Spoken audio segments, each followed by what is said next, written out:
আছে তাদের কলবে বসে, যারা টাইটেল পাস দাওরা হাদিস পাস তাদের কলবে শয়তান বসে। আল্লাহ বলে শয়তান বসে তার ইচ্ছা মতো চালায়। এই জন্য নামাজে যায় দেহ মসজিদে থাকে, মন থাকে না। কারণ হলো মনের মধ্যে আছে শয়তান।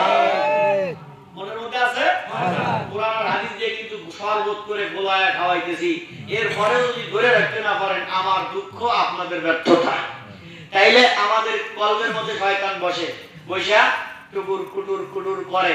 নামাজের মধ্যে যা চিন্তা করে জুতো নিয়ে আসি সেরাতা, সবসময় দিয়ে দেবো ভালোটা, কথা কর দেখা নামাজও পড়ে জুতোও চুরি করে, কথা কর ওর করা গ্রামে অবশ্য জুতো চুরি হয় না। নামাজও পড়ে, মিথ্যা কথাও কয়, নামাজও পড়ে, আপনার ওয়াজও করে, মিথ্যা মাদ্রাসার নাম দিয়ে টাকা বিক্রি করে খায়, কথা কয় আছে না? ওই আমার বাড়িতে 5 তলা মাদ্রাসা আছে, 15টা তিন ছাত্র লিল্লা বডি, অথচ কোনো ছাতাই নাই, কথা বলা আছে না? তাইলে বক্তাদের কলবেও শয়তান ইমামতি করে আর মাইক ঠিক করে ভালো শোনা যাইতেছে কিনা।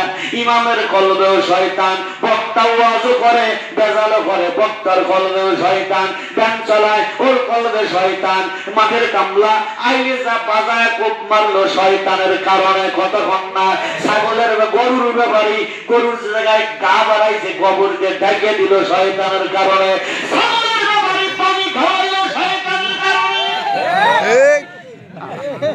সব দিয়ে